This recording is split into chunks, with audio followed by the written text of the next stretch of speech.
And hello again, YouTubers. This is part two of harvesting a Yashica lens from a rangefinder, and we'll be doing a little bit of lens surgery here. So now that you have the lens off the camera, you have to disable the shutter and clean up the back as well, because some of these things protrude too far and they could hit your sensor. Now there are ways to actually disable the shutter by gluing some of these rods and pins, but from what I understand, they sort of fail at some point, so you'll have to do it again and take it apart. So disabling from the inside, disabling that mechanism is the best way to avoid that from happening. So to do that, you actually have to go in through the front and remove all that mechanism, and then actually put a bit of glue in it. But first things first, clean it up a little bit, and then get those pins off the back. And for that, you can cut them off with a cutting wheel, but that generates a lot of abrasive um, specks and dust and whatnot. So it's best to just break them off. And you can do that easily with a pair of pliers. And I have a pair of pliers here that works pretty well. But when you do this, make sure that you grab the rods as close to the bottom as possible, so you'll get a clean break, pretty close. And that'll be the end of that. So here, just grab it and work it back and forth and let the friction and heat do the work, and then it'll break pretty clean. It'll leave a little bit of a jagged edge, but you can, if you want, sand that off, but it's not really necessary since you're trying to avoid that protrusion that could, stick too far down into the camera and damage your sensor. So this other arm, you can just snap that off. It's brass, so it's pretty soft. So that comes right off. Um, I'm going to get a little pad or something to avoid scratching my desk here in a second. So, and I think I grabbed a notebook for that purpose. That's plastic, and that'll give a nice surface to work on.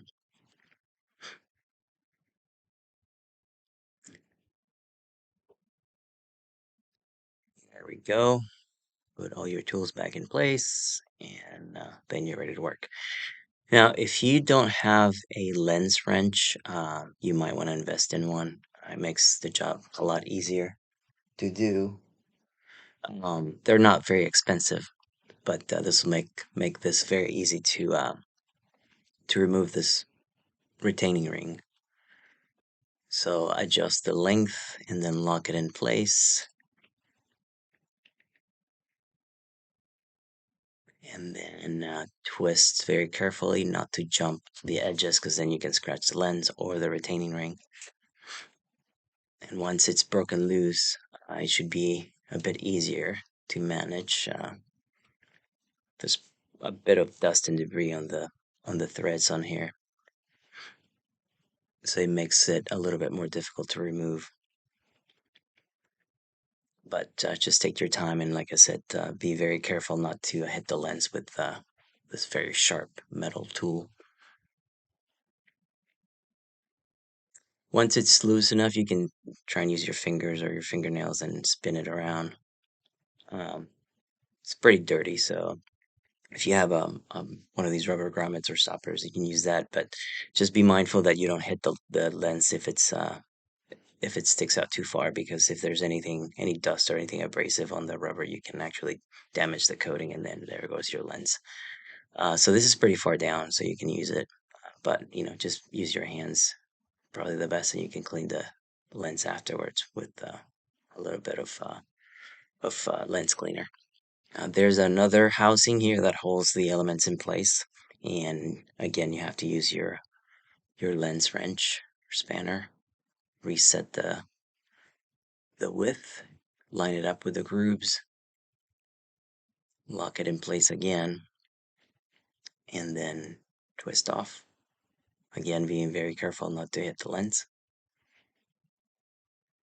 And this one came off pretty easily. Once you break it, it's the threads are pretty clean, so it comes right out. So after that, you pop it out of place and then put it in a safe place where it doesn't fall or break or anything. Just set it aside. There it is. And like I said, you can clean it off really well, then put it back in its place. But let's find a good home for it. There we go. Just a little holder. Put it out of the way. And now we have to keep going into the lens to get to the shutter mechanism. This should be, I believe it's the aperture control ring, and it's held in place by 3 screws. You have to remove those, and it'll come right out. Then there's another, the seat for the lens is that black part that you see there. And then the inner threads that are next to the shutter. But if you remove those 3 screws, that ring should come right out. There we go. And then there's a second ring after that that also pops right out. It has some contacts. So I think this is some sort of electrical control here that you'll have to remove as well. But that retainer, that black retainer, the housing retainer is this also held in place by 3 screws.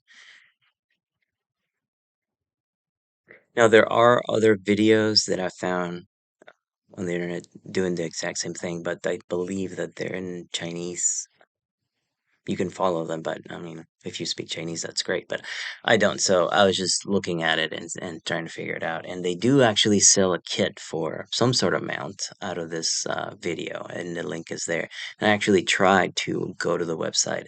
The translation is not very faithful. I couldn't register and I couldn't order it, so I essentially gave up and decided to make my own at that point.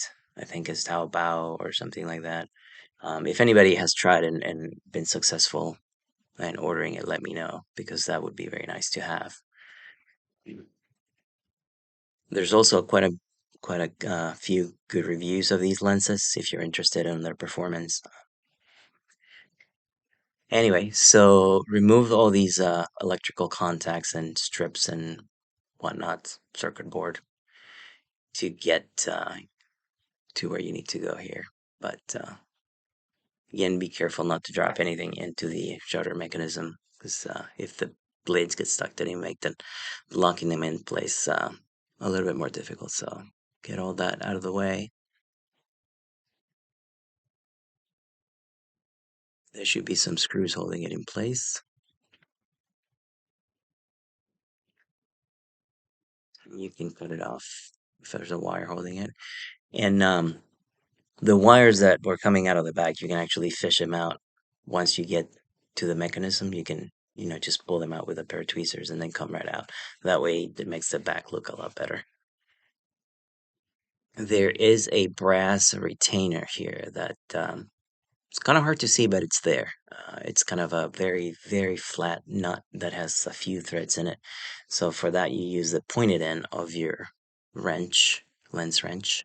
It works better than the flat end. So kind of grab the edges, and it's pretty easy to loosen up. It's like I said, it's pretty narrow, so it comes right out. Some of these actually have an additional screw holding it in place, and you may have to remove that. This one did not for some reason. So once that's off, that comes right out. And here is the mechanism. I believe it's the timer, the solenoid, that shutter that releases the shutter, and all the inner workings of that. So what you're after is all the cogs and little levers and springs and whatnot that hold the shutter. I mean the default position of the shutter is obviously closed. You have to forcefully open it through electricity to get that to fire, and then it comes right back. That's what I mean. It's under a lot of pressure, so it's best to remove that mechanism so it's quite freely moving, and then you can just glue it in place. And if the glue ever gives out, it won't shut itself on you. So this is a surefire way to do that. So remove all these little bits and pieces, and what you're after is access to. There's 2 little black pins on either side of the center cylinder here that trigger the shutter, And once you start removing pieces, you will see them. But there's some springs that hold everything in place and all that. So you have to get through all of those, pry all these out. There's a bunch of screws that you have to take out.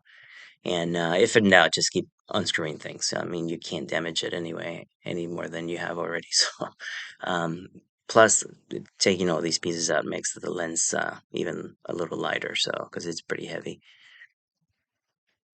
So, let's see here. More screws. And there's about 4 or 5 different pieces that you have to pull out.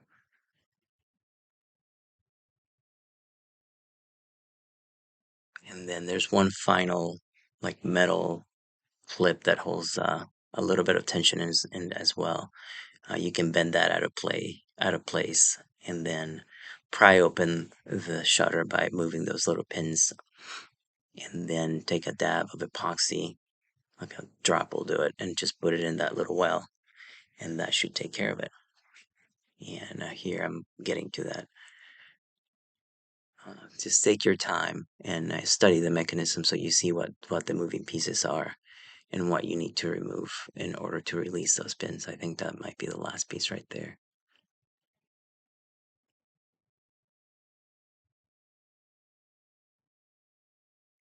And there are, like I said, 2 pins on either side, and either one will work.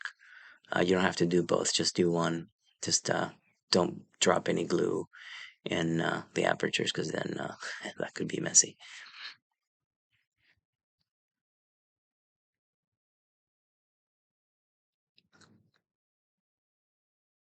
One more piece. Whoop. There we go.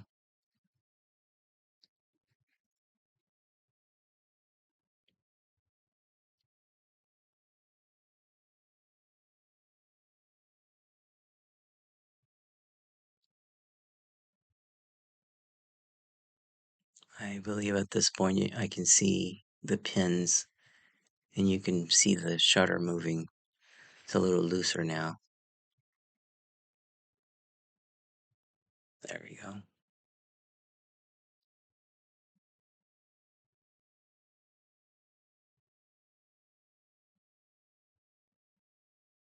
There's that pin.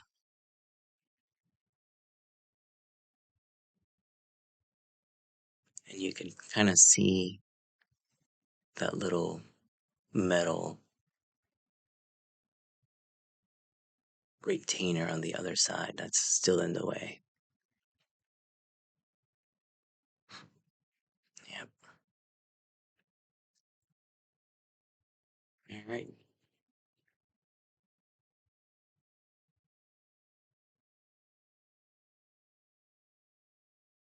That's the timer. And you can see that moving. You can see that there's still a little bit of a spring there. Let's move that out of the way. Here, I'll do that in a second.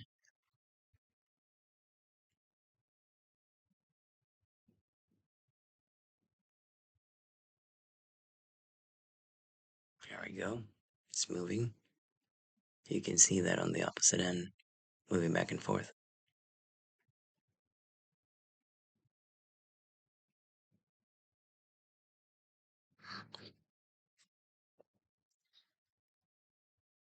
Now, for this, I use an epoxy. I think it's JB Weld. It's pretty good stuff.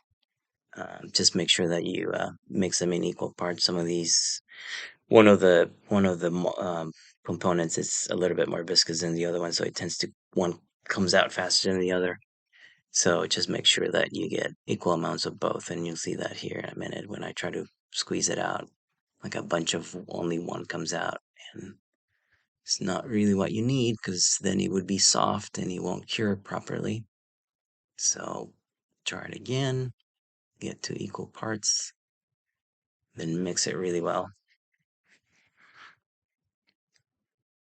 And like you only need a small drop, so it's probably overkill, but I want to get a good mixture.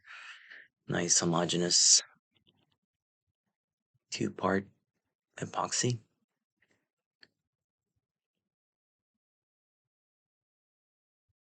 And then again, hold it in place. You can see that mechanism still wanting to close, and it's because of one last. There it is.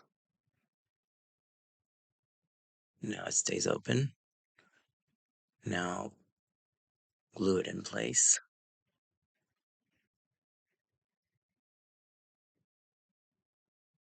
A few more dabs.